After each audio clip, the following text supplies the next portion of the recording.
Spoilers for the anime because I'm talking about the anime. You dumb stupid bitch. Probably seen a lot of videos talking about how amazing the Oshinoko anime is. Is this video gonna be any different? No. So yeah, let's talk about it.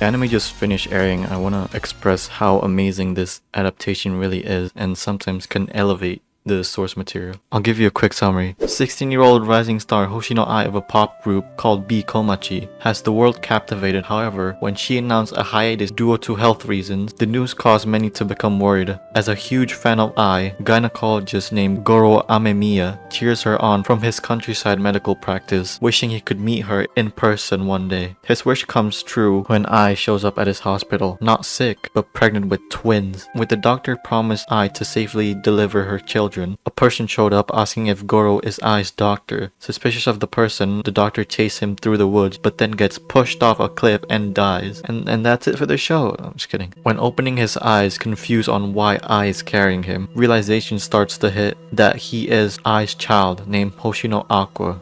Marine. And later on we revealed that his twin sister is the doctor's patient named Sarina Tendoji, who unfortunately died couple days before the doctor because of her cancer. From the same person who did Kaguya-sama. It's the mangaka, the retired manga artist, Aka Akasaka. Oshinoko's story is about a deep dive in the entertainment industry, how dark and deceiving behind the scenes can be. A story about Hoshino Aqua wanting to revenge his mother's death, tracking down his father through the industry who supposedly gave the information to the stalker on where I was living.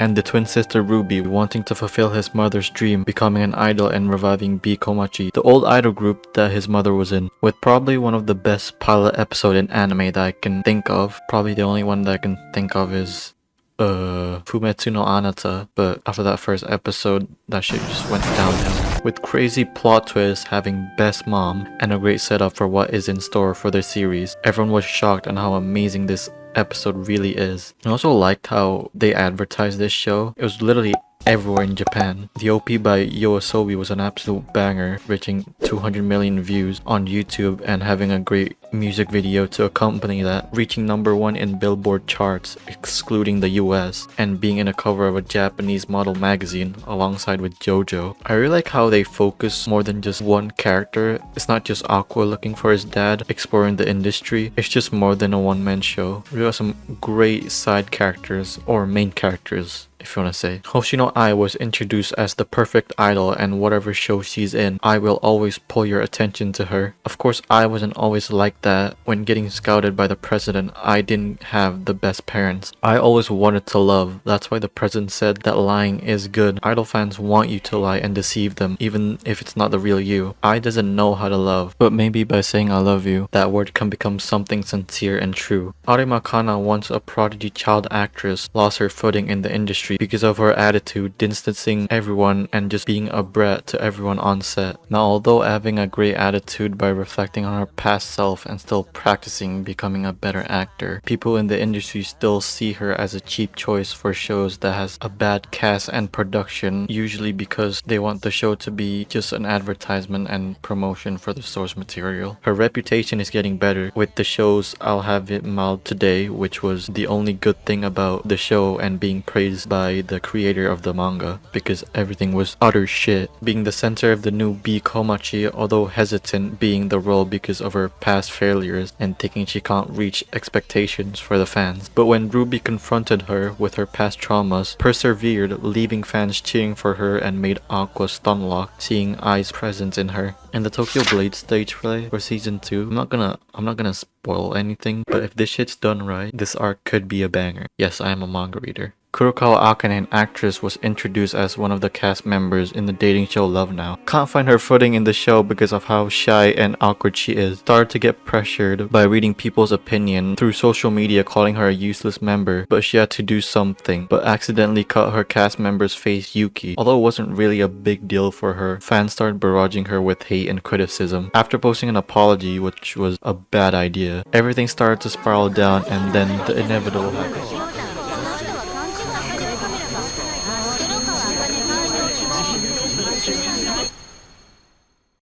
ありそう。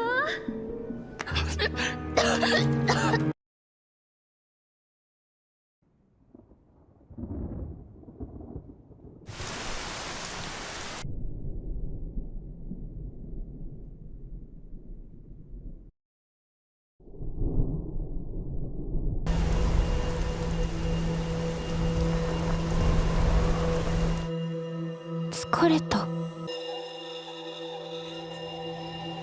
何も考えたくない。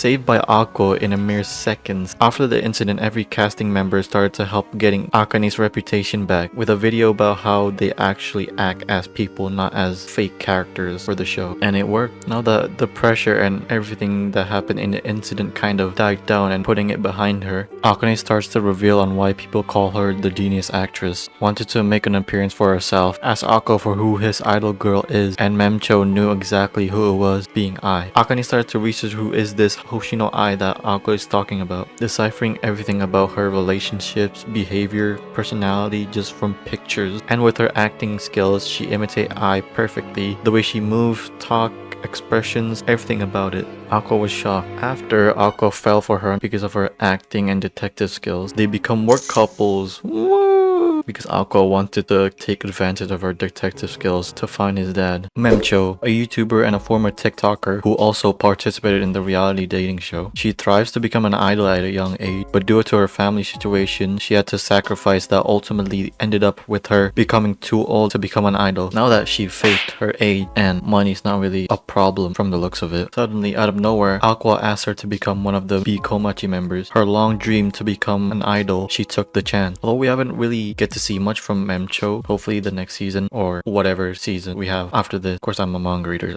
I know what shit's gonna happen. Their character development for all the main cast is great. Kana and Akane fans still fighting. Nothing new about that. The show really does a good job depicting all the problems in the industry, like stalkers, a manga getting a bad live action adaptation, which is not really a surprise. Also, Akasaka probably had this happen to him with the live action Kaguya-sama movie. People say it was cringy. I haven't really watched it, but from the clips, it's bad. Idol culture on fans thinking that their idol is just perfect and pure. If you watch VTubers back then or even now, you've probably seen some instances. The whole child actress situation and the Akane incident, which was based on a true story, just fucking horrible. They didn't confirm it was from that specific story, but I do think they referenced it from that. Do I think Oshino Ko is an idol anime? Not fully, but yes. It is more focused on the Japanese entertainment industry because idol culture in Japan is really big. I don't watch idol anime because that shit's for kids. Like, I can't think of any idol anime, like,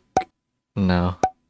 Yeah, nothing comes to mind. With the limitations and not having the best schedule that the staff team had, which is like basically every high profile show that recently aired, of course there's some exceptions. The quality is still top tier, but yes, from a Stockville standpoint, there's really not much. With the Kobo team and the other talented people on board who understand the source material, that knows when to elevate a scene with some gorgeous drawing and also giving us some great animation sequences. Dogokobo own ace animator Kenji Sawada and Kimiaki Mizuno animated some performance sequences with cute expressive dance moves, which starts off bursting with colors and sketchy line art from the first episode, which was my favorite cut on the whole entirety of the show. Also some nice character acting by both of them. Danny Cho, a new animator in the scene who has only worked on Oshi no Ko, but his involvement impressing Kape herself so much she left these climactic cuts untouched. Contributed some cuts later on the show, which were amazing, especially the Ai and Ruby transition cut. Hopefully we'll see him working on season 2 as well. Well, we will probably will because I'm guessing it's the same staff team. Also like how they apply shading in the line work rather than on the surface of a body part, like the face or under the neck. Of course, there's still, there's still shading there. It's not the first time that has been used like this, but I like it. The color palette for the show is amazing. Everything just pops, and how they use mostly blue as the shading color for the standard shading technique. Of course, animation is not the only thing that makes anime good. Kana Hiroyama, or more well known as Kape, the character designer who brought Ai's eye-catching presence into motion and all the other characters. Her animation directing work is crazy to think about, knowing when to provide the correction to some drawing to make the scene more gorgeous, and also her output to supervise 1,000 cuts as chief animation director for the first episode alone, 400 of them which she also corrected as the regular animation director. It's nice to see someone getting their spotlight in a show that people care about and getting praised by it. Kape also gave us some very top tier artwork on Twitter, so yeah. Assistant series director Chao Nekotomi, best known as Saori Tachibana, she storyboarded the entire second half top of the show. Nakotomi's work with this crew at Dogo Kobo quickly stood out for the sheer density of visual ideas she always has, sometimes to the point that she forced to leave some on the cutting floor. Series director Daisuke Hiramaki, who storyboarded most of episode 1, animation producer Ryu Kobayashi, who asked Kape the question of what anime she wanted to be adapted, and making Oshinoko anime into fruition, and Kuniyase Nishina, who directed and storyboarded, in my opinion, the best episode being episode 6. Working under Toshimasa Ishii, the director of 86, no surprise there was some influence in the storyboard and directing being similar. Hard cuts, excellent presentation of social media and how words can affect someone mental so bad, and overall a flawless episode in terms of how it was executed and it was presented. And that's probably it. Excited for what's gonna happen in season 2 as a manga reader, of course. Also shout out to Kevin for making this blog. Absolute legend. With season 2's announcement in the last episode of season 1, although it was leaked like halfway when the show was airing. Yeah, that's probably it. Leave a like if you hate it, leave a like, comment what you think about the show or if I missed something. And yeah, see you guys next time.